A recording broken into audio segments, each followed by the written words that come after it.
Hotel में ना एक बाबा जी बर्तन मांजते थे, बूढ़े आदमी थे, 70 साल के करीब उम्र थी। उनका एक बेटा था, एक बहू थी, एक पोता था, लेकिन वो बेचारे बेटा बीमार रहता था तो लिहाजा वो खुद मजदूरी करते थे। कहते एक दिन वो बाबा जी मेरे पास आए, कहने लगे मेम साहब 2-4 दिन की छुट्टी चाहिए। तो मैंने कहा खैरियत है? कहने लगे मैडम मेरा बेटा फौत हो गया। बेटा, आपको पता है बाप का जनाजा पढ़ना आसान है, बेटे का जनाजा उठाना बड़ा मुश्किल काम। कहती है मैं कुछ लिख रही थी, मेरे हाथ से कलम गिर गया, मैंने खुद गाड़ी भेजी, बाबा जी गांव चले गए जहां वो रहते थे।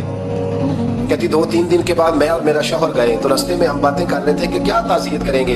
एक ही बेटा था, कोई रिश्तेदार भी नहीं, तो उसकी तो कायनात उजड़ गई, किन लफ्जों से उसे ताज़ियत क्या कहेंगे। कहते जब हम गए तो वो टूटी हुई चटाई पे बैठा था, कुछ लोग करीब थे, हमने जाके कहा बाबा आप मुसलमान हैं, हम आपको क्या नसीहत करें, एक ही बेटा था कि किस तरह करके हम आपको तसल्ली दें। तो कहते उसने आंखें खोली, बूढ़ी आंखों में ईमान की रोशनी।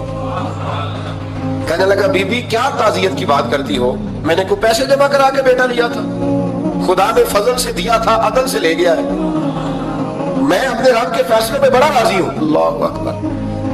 वो खातून कहती है कि वो बाबा जी से मैंने कहा कि चलो आप 1 महीने की छुट्टी कर ले। तो कहने लगा नहीं मैडम मैं मुसलमान हूँ, मुफ्त की रोटी नहीं खाता, मजदूरी करके खाता हूँ, मैं इंशाल्लाह 2-3 दिन के बाद काम पे आ जाऊंगा। कहती वो चंद दिनों के बाद आ गया, अल्लाह की कुदरत की अभी 2-3 माह गुजरे थे, फिर आया, मैडम छुट्टी चाहिए कुछ दिनों की। मैंने कहा खैरियत है? कहने लगे वो मेरी बहू भी हार्ट अटैक से फौत हो गई। कहते अब मैं भी तड़प गई और ईसाई हो कि मेरी आंखों में आंसू आ गए। मैंने कहा घर का दरवाजा बंद हो गया, अब ये बेचारा क्या करेगा। वो अपने शौहर के गम में हार्ट अटैक से फौत हो गई। कहते हम फिर 2-3 दिन के बाद ताज़ियत के लिए गए, फिर टूटी हुई चटाई, बूढ़ा ना अपनी उंगलियों से जमीन पर कुछ बना रहा।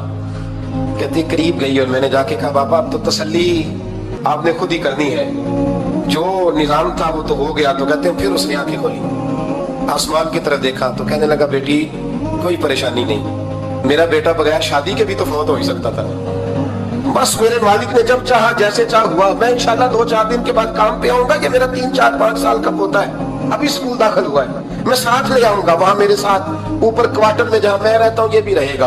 कभी कभी मैं देखती छत पे खड़े होके कि दादा घोड़ा बना हुआ है और पोता सवारी कर रहा है, वो सवेरे उठता उसको स्कूल छोड़ के आता, शाम को लेके आता, प्यार करता, मोहब्बत करता। तीसरी मंजिल पर हमने क्वार्टर दिया हुआ था, वहां दादा पोता रहते। अल्लाह तो बड़ा बेनियाज है। कहती है इकबाल एक दिन ना पोता ऊपर वाली मंजिल पे खेल रहा था, उसका पैर फिसला, वो गर्दन के बल जमीन पे गिरा, मुझे खबर हुई तो मैं दौड़ी, एम्बुलेंस मंगाई, खून से लिथड़े हुए उस बच्चे को दादे ने अपनी गोद में रखा। और जब हम अस्पताल की तरफ गए तो हॉस्पिटल बाद में आया, जनाबे इजराइल पहले आ गए और कहते वो गोद में दम तोड़ गया कि दादे ने उसे अपने हाथों से गुसल दिया, फिर उसने अपने बूढ़े हाथों से कब्र खोदी और फिर मिट्टी डाल के कहने लगा इन्ना लिल्लाहि व इन्ना इलैहि राजिऊन, जे सोना ही मेरे दुख विच राजी, जे सोना ही मेरे दुख विच राजी। फिर सुख नु चुल्ले डावा। कहती वो मिट्टी डाली उसने और जब वो वापस पलटा तो मैं बाजू से थाम के होटल करीब लाई और मैंने उसके करीब कहा कि बाबा तू टूट गया है, तू बिखर गया है। तो कहते यूं उसने हाथ रखे और यूं आंसू छटक दिए। कहने लगा मैडम क्यों क्यों, मेरे अंदर कोई अकीदा नहीं, मैं कोई लवारस हूँ, मेरा कोई रब नहीं, मैं क्यों परेशान रहूंगा, मैं तो पका हुआ फल हूँ। थोड़े दिन गुजरे के कब्र में जाऊंगा और जब जन्नत में जाऊंगा तो अल्लाह मेरी बेटे से भी मुलाकात कराएगा, मेरे पोते से भी मुलाकात कराएगा, मेरा रब सारी मुलाकातें करा देगा, मैं अपने अल्लाह की रज़ा में बड़ा राजी हूँ। वो खातून कहती है मेरा और मेरे शौहर का कलेजा फटने लगा।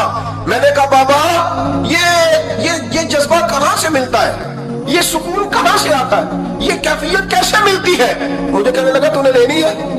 मैंने कहा तो कहने लगा तू भी गुंबद खजरा वाले नबी का कलमा पढ़ जा, अल्लाह तुझे सुकून अता करे।